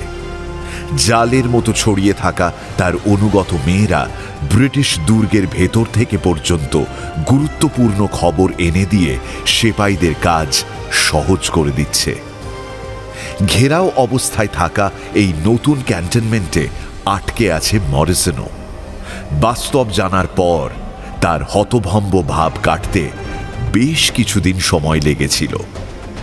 দুর্বল, নিরীহ ভেবে যে মানুষটিকে সে আগলে রাখছিল, ভালোবেসে ফেলেছিল, এখনো অবশ্য ভালোবাসে, সে আসলে ছিল শত্রুপক্ষের গুপ্তচর। এরকম দুর্ভাগ্য কতজনের আর হয়? 27 জুন 1857 ব্রিটিশ ক্যান্টনমেন্টের মাথার উপর সাদা পতাকা দুলে উঠল। অসম্ভব সেই ঘটনা শেষ পর্যন্ত ঘটেছে। একদল ভারতীয় সেনার কাছে ব্রিটিশ সরকারের তাবড় তাবড় অফিসারেরা আত্মসমর্পণ করেছে। দুর্ভেদ্য লোহার দরজা খুলে গেল। শামসুদ্দিনের পাশে দাঁড়িয়ে আজিজুন দেখতে থাকল দলে দলে ইংরেজ সৈনিক, অফিসার এবং তাদের ভীত সন্ত্রস্ত পরিবারের বেরিয়ে আসা। ভিড়ের মধ্যে একজোড়া চোখ চিনতে পারল আজিজুন। উইলিয়াম জেমস মরিসনের কোনো শত্রু ভারতীয় সৈনিক শিবিরে ছিল না। তাই ঘেরাওয়ের সামনে যখন আটক ব্রিটিশ সেনা আত্মসমর্পণ করতে বাধ্য হলো, তখন পরিচিত এক সৈনিকের হাতে আজিজুনের উদ্দেশ্যে একটা চিরকুট পাঠালো মরিসন। তাতে লেখা ছিল, আজিজুন, তোমার মতো আমারও কিছু বন্ধু আছে।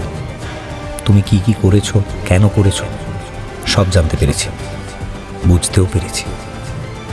ভুল করনি কিছুই। সত্যি মিথ্যের হিসেব জানি না, তবে তোমার যেটুকুই সান্নিধ্য পেয়েছি সেটা নিজের সৌভাগ্য বলেই মনে করি। ভালো থেকো, মরিসন। পড়তে পড়তে চেনা চোখ জোড়া হারিয়ে গেল। আজিজুন ছুটে গিয়ে জোর গলায় ডাকল, কাপ্তান সাহেব, কাপ্তান সাহেব, কাপ্তান সাহেব। দূর থেকে চেনা আওয়াজ এলো। Azizun, you shall forever remain the woman I love. তবে তার অর্থ বুঝতে পারল না আজিজুন। 12 জুলাই 1857 কানপুরে বিদ্রোহী সৈনিকদের কাছে বন্দী ব্রিটিশ নাগরিকদের উদ্ধার করার দায়িত্ব বর্তায় মেজর জেনারেল হেনরি হ্যাভলকের শক্ত হাতে। সোজা বাকিংহাম প্যালেস থেকে দৃষ্টান্তমূলক শাস্তি দেওয়ার নির্দেশ এসেছিল। 78th হাইল্যান্ডার্স, ব্রিটিশ সেপাই এবং শিখ রেজিমেন্টের শক্তিশালী সেনাবাহিনী নিয়ে হ্যাভলক দ্রুত এগিয়ে আসছেন কানপুরের দিকে। শামসুদ্দিন অনেকক্ষণ থেকে আজিজুনকে খুঁজছিল। সন্ধে নামার আগেই ব্রিটিশ সেনা গঙ্গার ধারে পৌঁছে যাবে।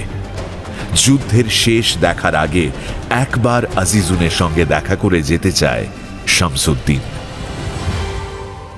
আজিজুন লড়কি মহলে এসেছিল ওষুধ আর খাবার নিয়ে যাওয়ার জন্য। এমন সময় শামসুদ্দিন এলো সেখানে। আজিজ, কখন থেকে তোমাকে খুঁজছি। আজিজুন জানে কেন এসেছে শামসুদ্দিন। কোনো উত্তর দিল না। শুনেছ, ইংরেজ সেনা সন্ধ্যের মধ্যেই গঙ্গাপাড়ে পৌঁছে যাবে। আমরা কয়েকজন ওদের যতক্ষণ সম্ভব আটকে রাখার জন্য যাচ্ছি। তাই ভাবলাম। আজিজুন মানুষটার মুখের দিকে না তাকিয়ে নিজের কাজ করতে করতেই বলল, আমি জানি তুমি আর ফিরবে না। শামসুদ্দিন এগিয়ে এসে আজিজুনের হাত দুটো ধরল। আজিজুন প্রতিরোধ করল না, চোখের পলক নামিয়ে রেখে দাঁড়িয়ে থাকল। চোখে চোখ না রেখে বিদায় মুহূর্তকে বিলম্ব করার সরল চেষ্টা। শামসুদ্দিন আরেকটু ঘন হয়ে এলো। আর যা বলার বলো, মিথ্যে বলবে না একদম। তুমি ঠিক করেই এসেছো যে তুমি ওখানে যাবে। আর গলা ধরে এলো আজিজুনের। শামসুদ্দিনের বুকে মুখ লুকিয়ে ফুঁপিয়ে ফুঁপিয়ে কাঁদতে শুরু করলো সে। যেতে যে হবেই জান আমার। কানপুরের সমস্ত মানুষ আমাদের দিকে তাকিয়ে আছে। ইংরেজদের না আটকালে যে আমাদের লোকেরা নিরাপদে বেরোতে পারবে না। তুমি সব জেনেও এরকম কেন করছো বলো তো? তুমি যাবে না, অন্য কাউকে পাঠাও। দুই হাতে আজিজুনের মুখটা তুলে ধরে শামসুদ্দিন বলল, আর সেরকম কেউ নেই আজিজ।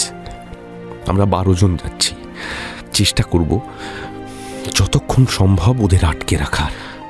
2 ঘন্টাও যদি সময় পাওয়া যায় যথেষ্ট। কিসের জন্য যথেষ্ট? বিয়ের সুখ না পেয়েই আমাকে বিধবা করে দেওয়ার জন্য? তোমাকে বাঁচিয়ে রাখার জন্য যথেষ্ট। নিরীহ মানুষদের, আমাদের দেশের মানুষ আজিজ, ওদের নিরাপদ জায়গায় নিয়ে যাওয়ার জন্য, এই লড়াই চালিয়ে যাওয়ার জন্য। আজিজুন কিছুক্ষণ চুপ করে রইল। শামসুদ্দিনের তর্কের কোনো উত্তর খুঁজে না পেয়ে সে নিজেকে ছাড়িয়ে নিয়ে জানলার কাছে গিয়ে দাঁড়ালো।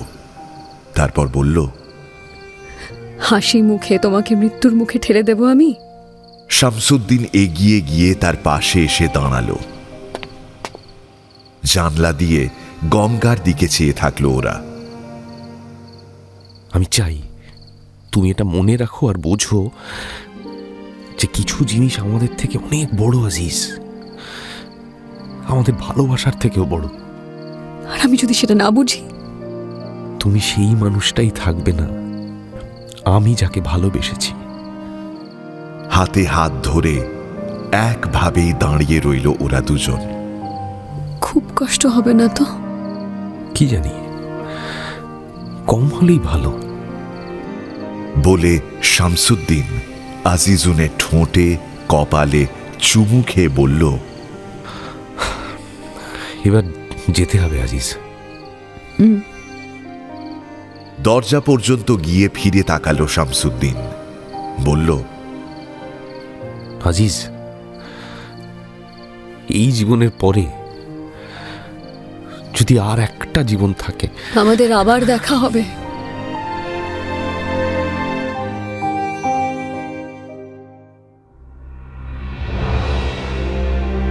2 ঘন্টা নয়, শামসুদ্দিন আর তার 11 জন সঙ্গী 3.5 ঘন্টারও বেশি সময় হ্যাভলকের বাহিনীকে আটকে রেখেছিল।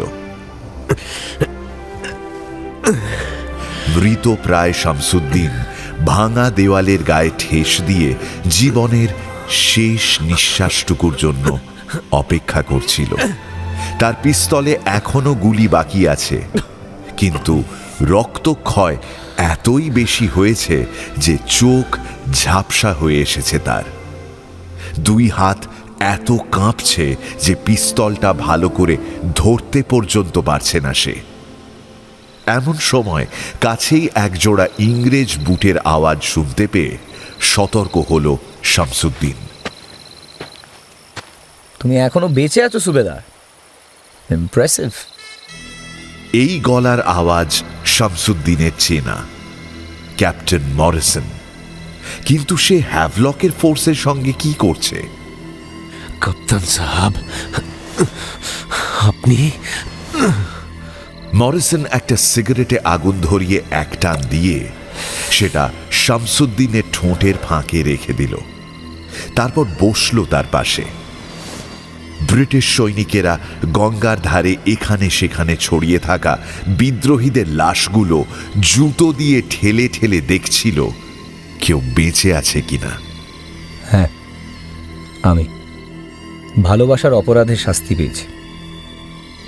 That bastard Henderson. তোমার কপাল ভালো বন্ধু, আমার থেকে অনেক বেশি স্বাধীন তুমি। তোমার প্রেমিকাকে গুলি করার দায়িত্ব কাকে দিয়েছে গেস করো? শামসুদ্দিন একটু নড়ে উঠল। আজিজকে আপনি খুঁজে পাবেন না।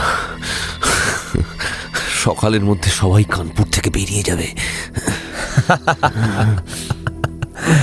And you claim that you love her. আজিজুনরা পালায় না, স্বাভাবিক। ওকে চেনা সহজ কাজ নয়। আমাকে দেখো না কেমন ঠকালো। মরিসন খেয়াল করেনি কখন শামসুদ্দিনের হাতের মুঠোয় পিস্তলটা চলে এসেছে। সে নিজের মনে কথা বলেই চলেছে। হেন্ডারসন কি বলল জানো?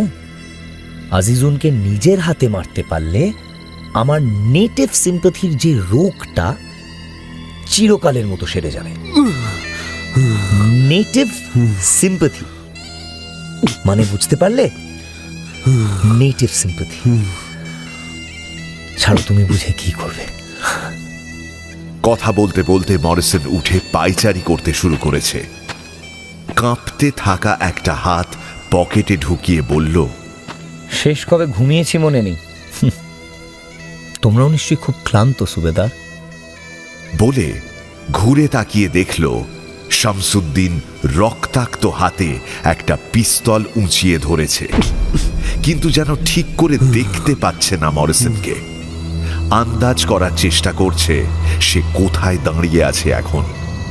বন্দুক নামাও শামসুদ্দিন, অনেক হয়েছে, আর পাগলামি করো না। সঙ্গে সঙ্গে গুলি চালালো শামসুদ্দিন। একটুর জন্য মরিসন বেঁচে গেল। লাফিয়ে একটা পাথরের আড়ালে চলে এলো সে। What the hell do you think you're doing, Shamsuddin? বাকিরা চলে এলে তোমার কি অবস্থা করবে ভাবতে পারছো না? বন্দুকটা ফেলো শামসুদ্দিন, কাম অন। শামসুদ্দিনের দেহে যেটুকু প্রাণ অবশিষ্ট ছিল সবটা প্রয়োগ করে উঠে দাঁড়ালো সে। এক গুঁয়ে ষাঁড়ের মতো নিজেকে টেনে নিয়ে চলল যেখান থেকে এক্ষুনি মরিসনের গলার আওয়াজ শোনা গেছে।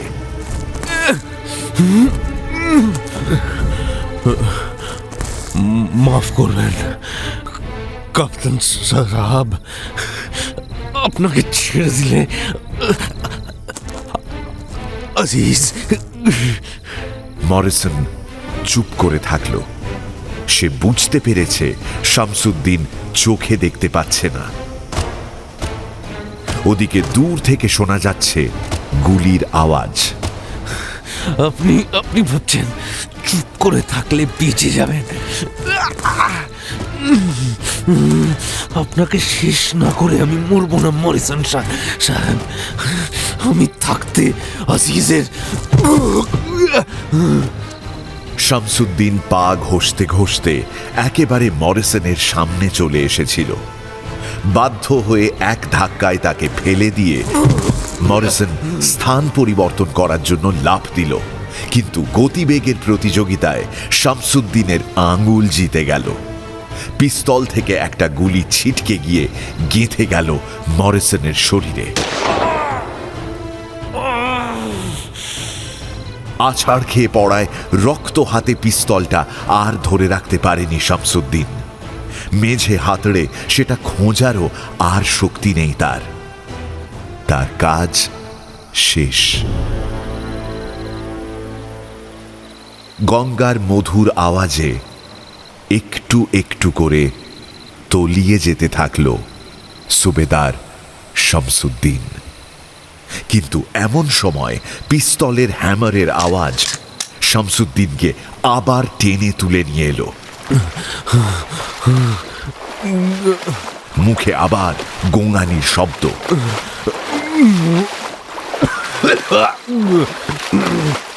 গুলিটা লেগেছে মরিসনের কাঁধে।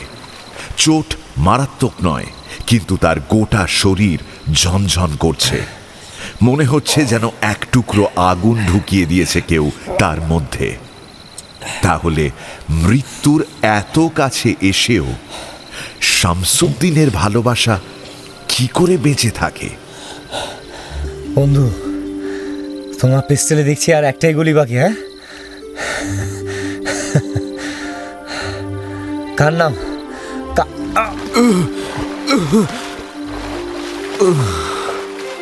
একটা দীর্ঘশ্বাস, আর তারপর শেষবারের মতো গর্জে উঠল শামসুদ্দিনের পিস্তল। এক মুহূর্তের পার্থক্যে মরিসনের শরীর মাধ্যাকর্ষণের টানে মাটিতে লুটিয়ে পড়ল। শামসুদ্দিনের ঠোঁটের একটা কোণ একটু নড়ে শেষবারের মতো শান্ত হয়ে গেল। আজিজুনের মৃত্যুর কারণ হওয়ার দায় নিতে পারল না তার দুই প্রেমিক। রক্তের দুটি ধারা গঙ্গার বুকে মিশে জল হয়ে গেল।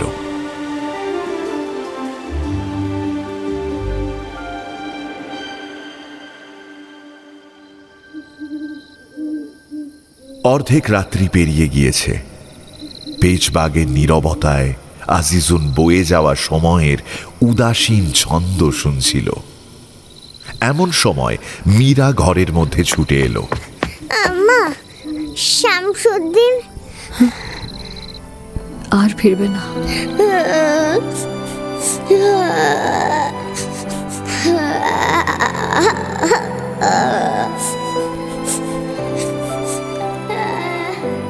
এই ঘরের দরজার আড়াল থেকে শামসুদ্দিনের হাসি মুখটা মিলিয়ে যাওয়ার পরেই আজিজুনের কাছে শামসুদ্দিনের বাস্তবে মৃত্যুই ঘটেছিল। তার বুকের মধ্যে কিছু একটা তখনই ভেঙে গিয়েছিল, তাই নতুন করে আর কোনো অনুভূতি তার হলো না।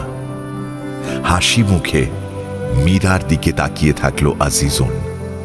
তারপর দুই হাত বাড়িয়ে বলল, এখানে এসো, এসো। মীরা অনিচ্ছুক পায়ে এগিয়ে এলে আজিজুন খুব নরম হাতে তাকে জড়িয়ে ধরল। কিছু বলল না। কি বা বলবে? মীরা শান্ত হয়ে এলে আজিজুন বলল, চলো, একটু ঘুমিয়ে নেবে। মীরা জিজ্ঞাসু চোখে মুখ তুলে তাকালো। আজিজুনের অবিচলিত কণ্ঠস্বর অবাক করল তাকে। তুমি এরকম করে কেন কথা বলছো আম্মা? লড়াই এখনো শেষ হয়ে যায়নি যে বেটা। বিপ্লবীদের লড়াইয়ে প্রথম থেকেই নেতৃত্ব দিচ্ছেন নানা সাহেব। সঙ্গে বাবা ভাট, তাঁতিয়া টোপের মতো জনপ্রিয় ব্যক্তিত্বরাও সকল রকম সহযোগিতা করে চলেছেন। লক্ষ্য সবার একটাই, ইংরেজ মুক্ত ভারত। তাঁদের দেখানো পথেই এখনো পর্যন্ত ভারতীয় সৈনিকরা কানপুরের মতো শক্তিশালী দুর্গের ওপর জয়ধ্বজা উত্তোলন করে উঠতে সক্ষম হয়েছে। কানপুরে সিপাহী বিদ্রোহের প্রধান ছাউনি ছিল সওয়ার কোঠি, যেখানে নেতৃবৃন্দ এখন এক অসম্ভব পরিস্থিতির সম্মুখীন। বাবা ভট্ট বললেন, 200 জন ব্রিটিশ বন্দীদের সঙ্গে নিয়ে যাওয়া বোকামি হবে। আমাদের হাতে অত সময় নেই। ঘোড়ার যা সংখ্যা, তাতে আমরাই কোনো রকমে বেরিয়ে যেতে পারলে অবাক হব। নানা সাহেব বললেন, আর সেই কারণে আমরা এদের মেরে ফেলব? বিবি ঘরে অর্ধেকের বেশি মহিলা, বাচ্চারাও আছে। এরা তো কোনো অপরাধ করেনি। এদের হত্যা করে আমাদের কি লাভ? এই শুনে তাঁতিয়া টোপে বললেন, কিছু মনে করবেন না নানা সাহেব, ব্রিটিশ সেনারা আমাদের বাড়ির বাচ্চা মহিলাদের ওপর কি খুব দয়া করেছে? শোনেননি আপনি? হ্যাভলকের সেনা গ্রামের পর গ্রাম পুড়িয়ে দিতে দিতে এগিয়ে আসছে। আমরা যদি তার প্রতিশোধ না নিই, তাহলে মনে রাখবেন, ভবিষ্যতে এরকম প্রত্যেকটা ঘটনার জন্য আমরাই দায়ী থাকব। দেশ আমাদের ক্ষমা করবে না। ঘরের এক কোণে বসে আজিজুন এই আলোচনা শুনছিল। শামসুদ্দিনের মৃত্যুর পর সাদা শাড়ি ধারণ করেছে সে। আন্দোলনের প্রথম দিন থেকে বিপ্লবের স্বার্থে সে অনেক ঝুঁকি নিয়েছে। নিজের সর্বস্ব দিয়ে পাশে থেকেছে ভারতীয় সৈনিকদের। তার জীবনের সবচেয়ে গুরুত্বপূর্ণ 2 মানুষকেও সে হারিয়েছে। ছোট থেকেই আজিজুন দেখে আসছে তার আর তার প্রাপ্য সম্মানের মাঝে বরাবর এসে দাঁড়িয়েছে তার লিঙ্গ পরিচয়। তাই এক লড়কি মহল ছাড়া অন্য কোথাও নিজে থেকে কিছু বলার অভ্যেসটাই তৈরি হয়নি। কিছু বলার হলে শামসুদ্দিনের মাধ্যমে বলে এসেছে এতদিন। অনেকক্ষণ থেকে তার অভাবটা নতুন করে বোধ করছিল আজিজুন। একটা দীর্ঘশ্বাস ফেলে সে শুধু একটা কথাই বলল, আমরা আর ওরা এক নই। সবগুলো মাথা একসঙ্গে তার দিকে ঘুরল। নানা সাহেব বিষণ্ণতায় ভরা গলায় উত্তর দিলেন, আজিজুন, যুদ্ধক্ষেত্রে কখনো কখনো এমন পরিস্থিতি তৈরি হয় যখন আমাদের সামনে উচিত অনুচিতের বিকল্প থাকে না। নিরস্ত্র কর্ণকে হত্যা করাও উচিত ছিল না, কিন্তু তখন নৈতিকতার থেকেও জরুরি ছিল যুদ্ধ জেতা। আমাদের অবস্থাও এখন সেরকমই। পারলে আমাকে ক্ষমা করে দিও। যতদিন বেঁচে থাকবো এই সিদ্ধান্তের ওজন আমার বুকের উপরে চেপে থাকবে। মাফ করবেন সাহেব, আমি এতগুলো নিরীহ মানুষকে খুন করার পক্ষে দাঁড়াতে পারবো না। নানা সাহেবের পায়ে হাত ঠেকিয়ে আজিজুন ঘর থেকে বেরিয়ে গেল।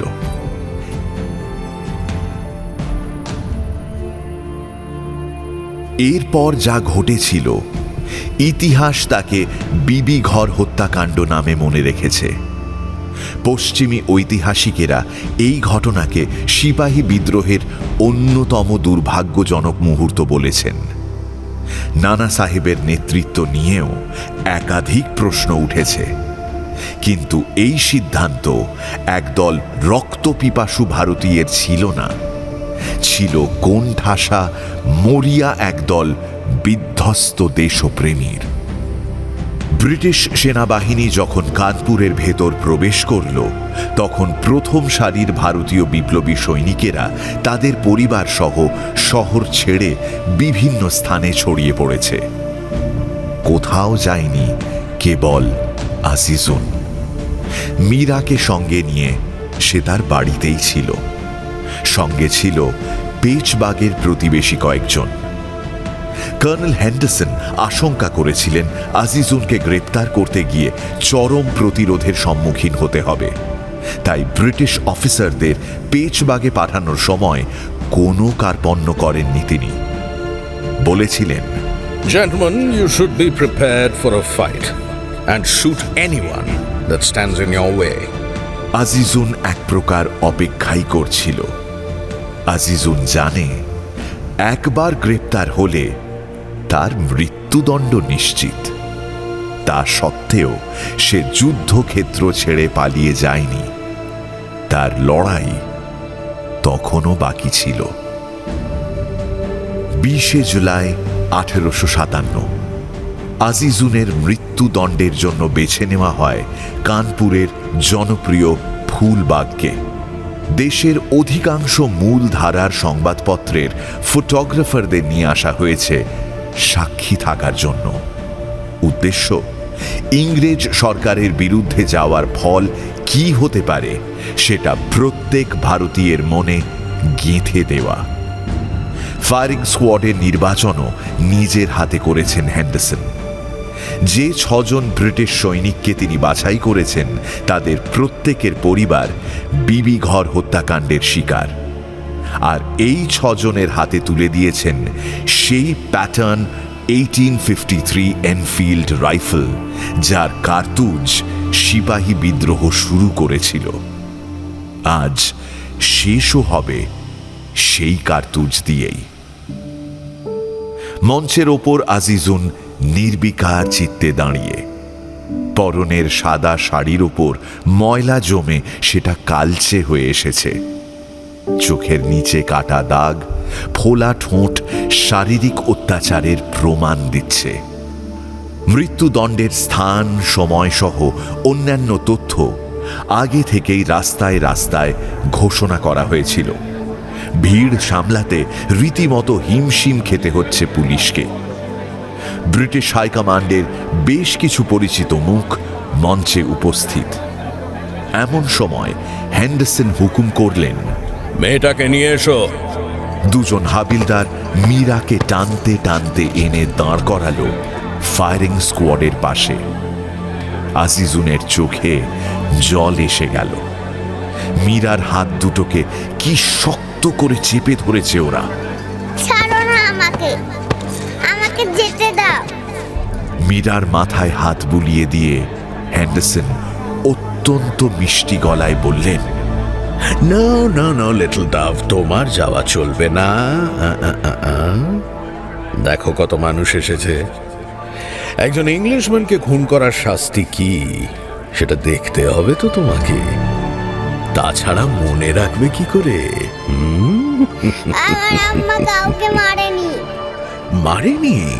I C. তো যারা মেরেছে তাদের নাম বলে দিলে তোমার আম্মাকে মরতে হতো না। মঞ্চের চারিদিকের ভিড় ধীরে ধীরে অস্থির হয়ে উঠছে।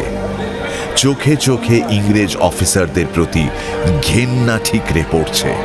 দেখে রাখো, ইংরেজ সরকারের বিরুদ্ধে চক্রান্ত করার শাস্তি কি। মীরা চোখ বন্ধ করে রেখেছিল।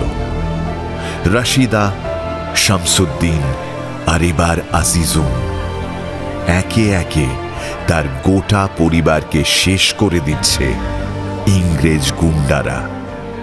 মীরা! আজিজুনের ডাক শুনতে পেয়ে চোখ খুলল সে। মীরা, চোখ বন্ধ করবি না, তোকে মনে রাখতে হবে, ভুলে গেলে চলবে না মীরা। মঞ্চের চারপাশের জনতার হাবভাব ভালো ঠেকল না হেন্ডারসনের। আর দেরি না করে ফায়ারিং স্কোয়াডকে আদেশ দিলেন, স্কোয়াড মেক রেডি।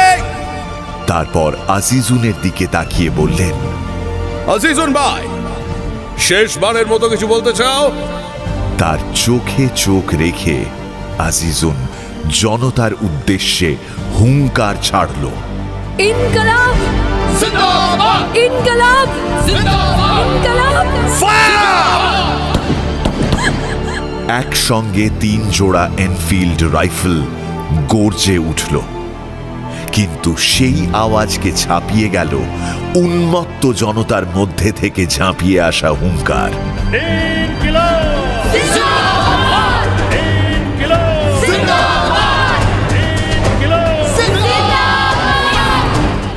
একটু অস্বস্তিতে পড়লেন হেন্ডারসন। ভেবেছিলেন গুলির আওয়াজে ভিড় শান্ত হয়ে যাবে, কিন্তু শেষ পর্যন্ত লাঠি চার্জ করে তাদের ছত্রভঙ্গ করল পুলিশ। তবে আজিজুনের রক্তাক্ত দেহ লুটিয়ে পড়ে থাকতে দেখে মুখে হাসি ফেরত এলো তাঁর। দেখলেন মীরা অদ্ভুতভাবে সেদিকে তাকিয়ে। দুঃখ বা রাগ নেই তার চোখে, অবিশ্বাস আর কিছু একটা যা তার অচেনা। মীরার একদম কাছে এসে হাঁটু গেড়ে বসে হেন্ডারসন বললেন, যাও মীরা, একটু কাছে গিয়ে দেখে এসো। ভালো করে না দেখলে মনে থাকবে কি করে? যাও। চোখের জল মুছে সোজা হেন্ডারসনের দিকে তাকিয়ে মীরা বলল, মনে থাকবে কর্নেল সাহেব, সব মনে থাকবে। ব্রিটিশ সরকারের সর্বজনবিদিত স্পর্ধিত নির্মম দমন নীতি সিপাহী বিদ্রোহের কণ্ঠরোধ করতে খুব বেশি সময় নেয়নি। কিন্তু এই বিদ্রোহের অতৃপ্ত আত্মা শুধু ভারতে নয়, গোটা বিশ্বে ইংরেজ আধিপত্যকে শেষ দিন পর্যন্ত তাড়া করে বেরিয়েছিল। 1857 সালের এই অসংগঠিত আন্দোলন ভারতের স্বাধীনতা সংগ্রামের সুবিশাল ইতিহাসের প্রথম পরিচ্ছদ হয়ে দাঁড়ায়। যুদ্ধ শেষে ব্রিটিশ সাম্রাজ্য বিজেতার খেতাব পেয়েছিল ঠিকই, কিন্তু তার থেকে অনেক মূল্যবান কিছু হারিয়েও ছিল। দি ইলিউশন অফ পার্মানেন্স। তৃতীয় বিশ্বের একদল আবেগপ্রবণ সৈনিক আলোর আতিশয্যে মোড়া ব্রিটিশ ঝাড়বাতিকে দড়ি ধরে শুধু নামিয়েই আনেনি, তার দর্পচূর্ণ করেছিল। সংগ্রামীদের রক্তে সিঞ্চিত আগুনই অবশেষে স্বাধীনতার ফুল ফুটিয়েছিল ভারতবর্ষে। 20 জুলাই 1881, লন্ডন। ইংরেজি দৈনিক দ্য লন্ডন ক্রনিকলের 4th পাতায় আজ একটা ছোট্ট খবর বেরিয়েছে। Retired major general found dead in barber shop.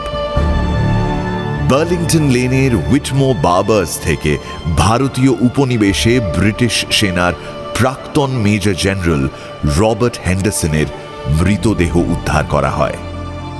গলার গভীর ক্ষত থেকে অনুমান করা হচ্ছে যে রক্তক্ষরণের কারণেই তার মৃত্যু হয়েছে। প্রত্যক্ষদর্শীদের বয়ান থেকে জানা যায়, একজন ভারতীয় মহিলাকে উক্ত স্থান থেকে বেরিয়ে যেতে দেখা যায়। দোকান মালিক অ্যালিস্টার উইটমোরকে গ্রেপ্তার করা হয়েছে। তবে তার বক্তব্য, তিনি গতকাল রাত থেকে ফুড পয়জনিংয়ে আক্রান্ত থাকায় আজ দোকানে যেতে পারেননি। পুলিশ সূত্রে খবর, মিস্টার হেন্ডারসনের পকেট থেকে একটা ছোট চিরকুট পাওয়া গিয়েছে, যাতে লেখা আছে, আই রিমেম্বার।